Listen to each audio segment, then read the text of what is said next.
buenos días, ¿cómo estamos? ¿Cómo estamos? Dígame cómo estamos, ve, dígame. ¿Nos encontramos bien? Sí, sí, nos encontramos bien, seguro que sí. Nos encontramos bien porque Dios está con nosotros y Dios nos ha levantado esta mañana tempranito a las 5:30 para hacer nuestro trabajo. Como ustedes saben bien, yo tengo que hacer algunos ajustes aquí, que ya lo estoy comenzando a hacer, y no se va a tardar mucho. Esto es rapidísimo y cortico y suavecito. Ahí nada más, el negocio está hecho ya. Ok, entonces ya el negocio se hizo.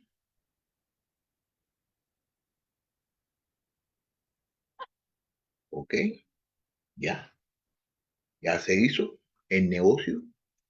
Entonces aquí venimos ahora y ¿qué hacemos? Venimos aquí y le damos ok aquí también. Ya, está bien. Entonces vengo aquí y ya vamos a estar en el negocio de nuestro Padre Celestial. Ok.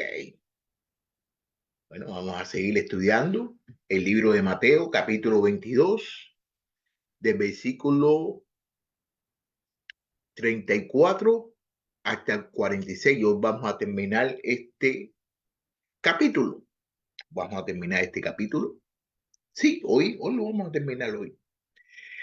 Entonces, como ustedes saben bien, de que siempre los fariseos, ¿no? Están tratando la manera de qué, de atrapar a Dios, de atrapar a Jesús, de hacerle cualquier cosa para que dijeran cualquier cosa de que no estuviera de acuerdo a lo que la palabra dice o a lo que él estaba haciendo.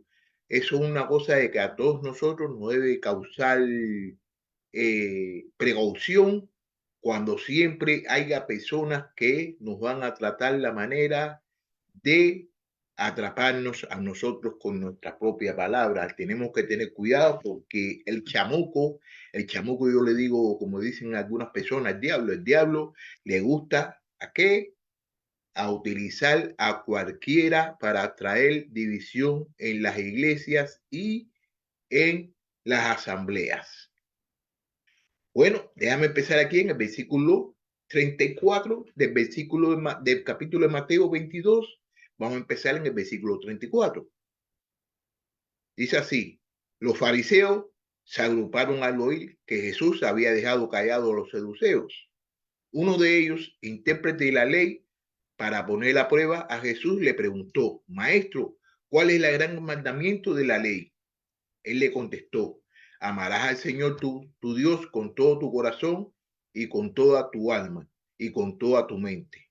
Este es el grande y el primer mandamiento. Y el segundo es semejante a este, amarás a tu prójimo como a ti mismo. De estos dos mandamientos dependen toda la ley y los profetas. Qué cosa más bonita aquí le acaba de decir nuestro Salvador y Señor Jesucristo. Los fariseos se agruparon, ¿por qué se agruparon? Porque ellos oyeron de que, ¿qué? De que había dejado callado, ¿quién? A los saduceos. Y los saduceos, ¿qué le preguntaron? Los saduceos le preguntaron acerca de la resurrección. Los fariseos le preguntaron acerca de la resurrección, de la, de la resurrección. Y Jesús le explicó lo que era la resurrección. Este grupo, los fariseos, ellos sí saben lo que es la resurrección. Y entonces ellos, al ver de que Jesús le habló a ellos y los situó en su lugar acerca de la resurrección, y ellos comprenden qué cosa es la resurrección, ellos sabían, tenían que ponerse al lado de Jesús, pero no, ellos siguieron y trataron la manera de a ver lo que sabía o para tratar la manera de tender una trampa. Fíjate cómo dice, uno de ellos, y es intérprete de la ley. ¿Qué cosa es un intérprete de la ley? Intérprete de la ley eran los escribas, eran las personas que se dedicaban a leer la palabra de Dios, eran las personas que se dedicaban, que tenían accesos a qué? A los folletos, a la palabra de Dios. Esas personas eran los que están indicados para llevar a las personas hacia Dios. Y entonces, ¿qué cosa es lo que hace él? En vez de tratar la manera, si él sabe bien si él sabe bien o ha leído las cosas que decían los panfletos eso acerca de Jesús, él debería saber de que Jesús era el Mesías, pero no, lo quiere poner a prueba. Para poner a prueba le preguntó, maestro, ¿cuál es el gran mandamiento de la ley? Y él le contestó, fíjate lo que Jesús le contestará, amarás al Señor de todo tu corazón y con toda tu alma y con toda tu mente. Este es el gran mandamiento. El segundo es semejante a este, amarás a tu prójimo como a ti mismo. De estos dos mandamientos depende toda la ley y los profetas. Fíjate, vamos a ver aquí, como dice el libro de Deuteronomio, este libro de Deuteronomio, este libro es, esto fue dicho por primera vez en el libro de Deuteronomio, capítulo 6 y versículo 5. Amarás al Señor tu Dios con todo tu corazón, con toda tu alma y con toda tu fuerza. Se lo voy a volver a repetir. Amarás al Señor tu Dios con todo tu corazón, con todo tu alma y con toda tu fuerza.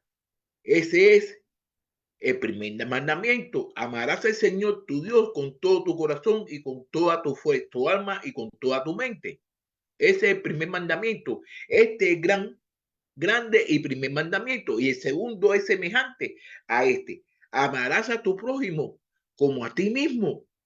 De estos dos mandamientos depende la ley, toda la ley y los profetas. Entonces le está diciendo, el segundo es semejante a este. Amarás a tu prójimo como a ti mismo. ¿Qué cosa más bonita está diciendo aquí? Mira, en el libro de Levíticos, capítulo 19, versículo 18, mira cómo dice. No te vengarás ni guardarás rencor a los hijos de tu pueblo, sino que amarás a tu prójimo como a ti mismo. Yo soy el Señor.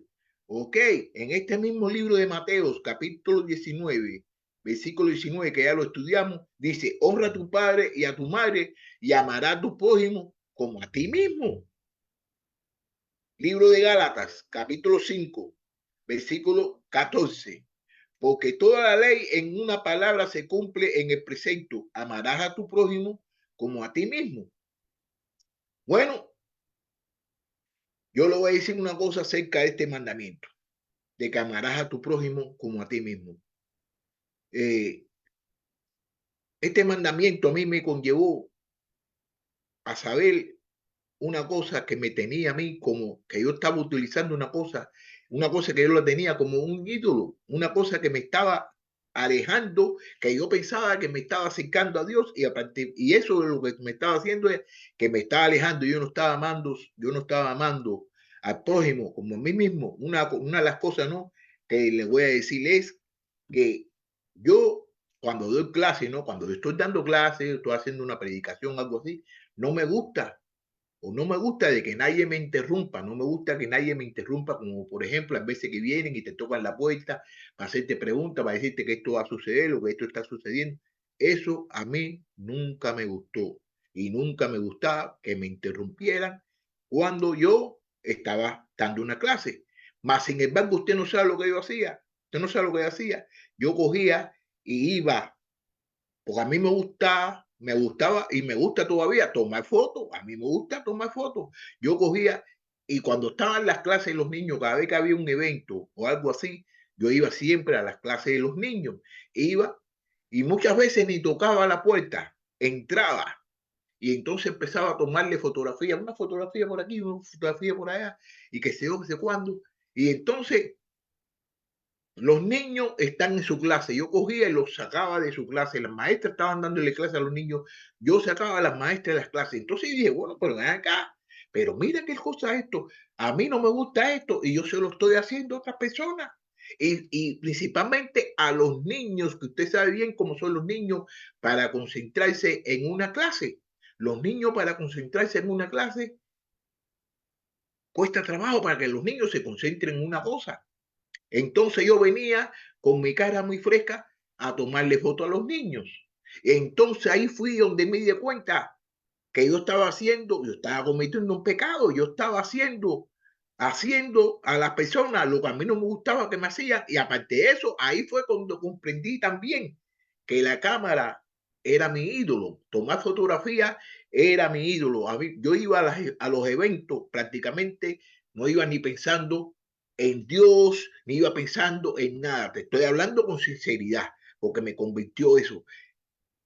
Yo iba a las actividades pensando en las fotografías que iba a tomar, pensando en las fotografías y los eventos esos, iban muchos buenos maestros de diferentes países, de diferentes estados, que daban buenas clases, pero yo no atendía ni a las clases, yo no me ponía atención a las clases, yo le ponía atención a qué, a tomar fotografías. También habían otros fotógrafos ahí, también habían otros fotógrafos de diferentes iglesias que estaban tomando fotos, entonces nos poníamos, no, que yo voy a tirar lista, y cuánto tú vas a tirar, y cuánto. Entonces prácticamente la cámara para mí era un ídolo. Conocía a Dios, amaba a Dios, no, lo amo, pero estaba haciendo yo una cosa incorrecta porque la cámara era mi ídolo. Que ahí fue a donde yo llegué a la convicción de que no puedo tomar más fotos cuando yo esté en un evento, siempre y cuando estén hablando acerca de la palabra de Dios, que la palabra de Dios estén enseñando. Después, sí, pero yo estuve como un año, 2 años sin tirar fotos en ningún evento de ningún tipo. ¿Por qué? Porque sabía de que la cámara era mi ídolo. Y muchas veces nosotros tenemos que tener cuidado y no hacer a las personas lo que a nosotros no nos gusta que nos hagan. Y entonces yo aprendí dos cosas en esos eventos. Yo aprendí dos cosas, de que la cámara era mi ídolo y de que yo le estaba haciendo una cosa a muchas personas que a mí no me gustaba que me lo hicieran a mí.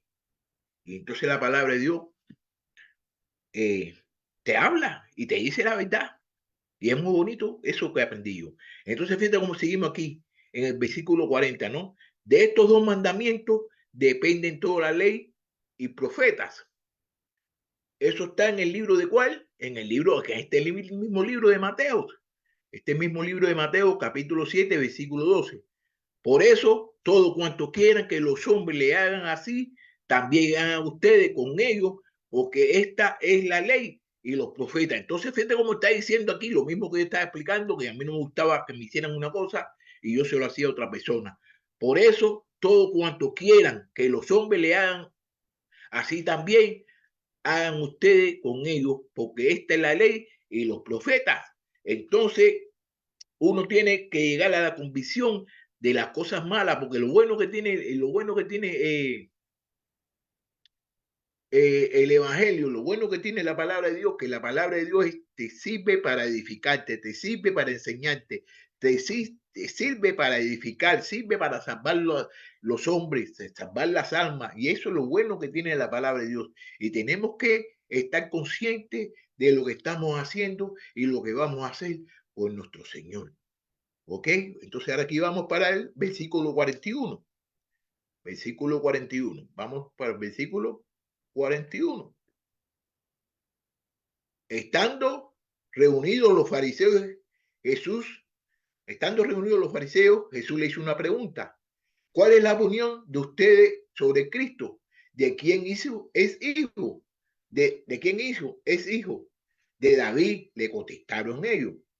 Jesús le dijo, entonces, ¿cómo es que David en el Espíritu lo llama Señor? Diciendo, dijo el Señor a mi Señor, siéntate a mi diestra hasta que ponga a tus enemigos, debajo de tus pies.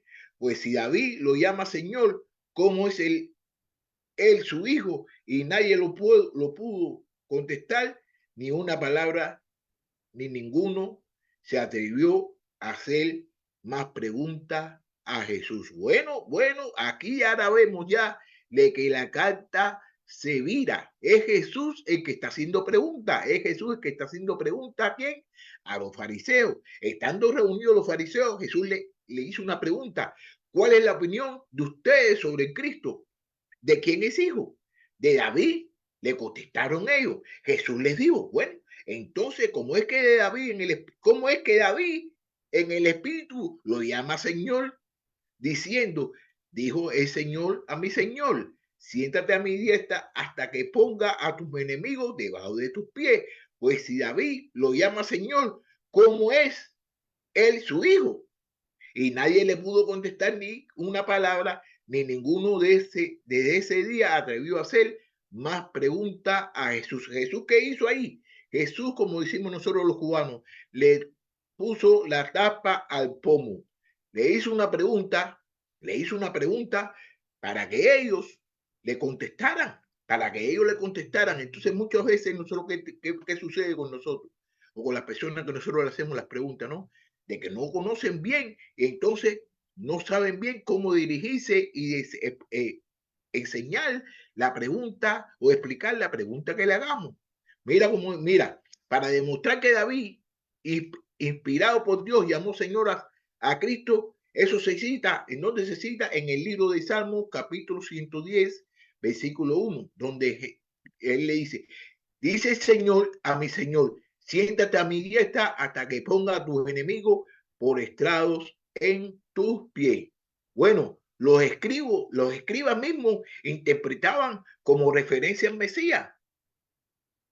Este salmo es un compendio profético de los oficios del Mesías. El profeta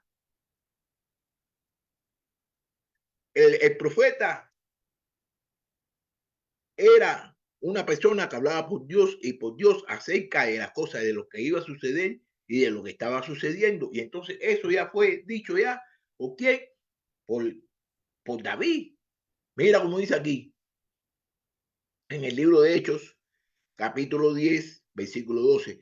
Pero Cristo, habiendo ofrecido un solo sacrificio por los pecados para siempre, se sentó a la diestra de Dios. ¿Ok? No resulta fácil para quienes niegan la identidad del Mesías. No resulta fácil para los que niegan la identidad del Mesías. Mira bien lo que te voy a decir ahora aquí. Mira bien lo que te voy a decir. Mira bien lo que te dice. Mira. Cristo no les dijo esto. Jesús no le dijo esto para tenderle una trampa como ellos lo habían hecho, sino ¿para qué? Para intuirlo, para demostrar que David, inspirado por Dios, llamó Señor a Cristo. Esto lo podemos ver en el libro de capítulo, en el libro de Salmos, capítulo 110, versículo 1, que los escribas mismos interpretaban como referente al Mesías. Este salmo es un compendio de profético de los oficios del Mesías, profeta y sacerdote y rey. Cristo cita estos versos completos que muestra el Redentor en su estado de ¿qué? En su estado de exaltación. ¿Sentado qué? Sentado a la derecha del Padre, sentado a la derecha de Dios y con la promesa de sus enemigos serán puestos por estrado de sus pies. Estar sentado es símbolo de descanso. Estar sentado es símbolo de descanso. Y entonces, mira, lo voy a seguir aquí recalcando un poquito más. ¿Ok? Segundo, no resulta fácil para quienes niegan la divinidad de Mesías librarse de esta dificultad. Si Cristo es hijo de David, pues si David le llama Señor, ¿cómo es suyo? ¿Cómo es su hijo? Si David lo llama Señor, ¿cómo es suyo? Bueno, resulta evidente así, lo hemos de afirmar y defender que Jesús es Señor de David y por tanto Dios, así como es hijo de David, por tanto hombre. David, por tanto, hijo de hombres. ¿Ok? Lo que vemos aquí, lo que vamos a ver aquí, lo que vemos aquí a continuación es que al poner a prueba a los fariseos con una pregunta hecha de buena intención, él los avergonzó. Nadie podía responder con palabras. La clave para resolver la dificultad era simple, reconocer que Cristo era Dios y hombre. Eso era como ellos podían resolver. Y esto o lo ignoraban por su ceguera o no querían admitirlo por su impiedad. Él no quiso explicárselo a ellos expresamente, sino que reservó esta declaración para cuando hubiese resucitado entre los muertos. le hizo callar a ellos y a todos los demás que buscasen ocasión para tentarle, y nadie se atrevió desde aquel día a preguntarle más.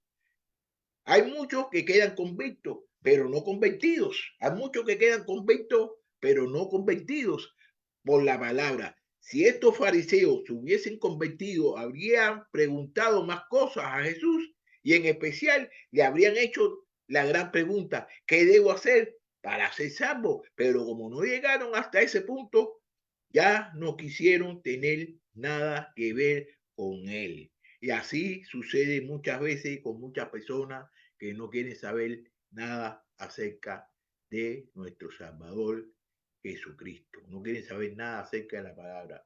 Bueno, aquí podemos ver cómo Jesús le hizo una pregunta a ellos y le explicó la pregunta, pero ellos se quedaron inónitos y ellos no quisieron saber más nada acerca de la cosa. Entonces aquí podemos ver de que ellos no le hicieron más preguntas a Jesús. Ellos no le hicieron más preguntas a Jesús. Entonces mañana vamos a estudiar, vamos a comenzar en el capítulo 23. Así que tenga un bonito día y lo espero que hayan aprendido un poquito mucho, como digo yo, y hayan aprendido un poquito mucho. Y ahí nos vemos mañana a las 6 de la mañana, no a las 5:30. Mañana es a las 6, ¿ok? Mañana es día regular. Ahí nos vemos. Bye bye. Que tengan buen día. Hasta luego.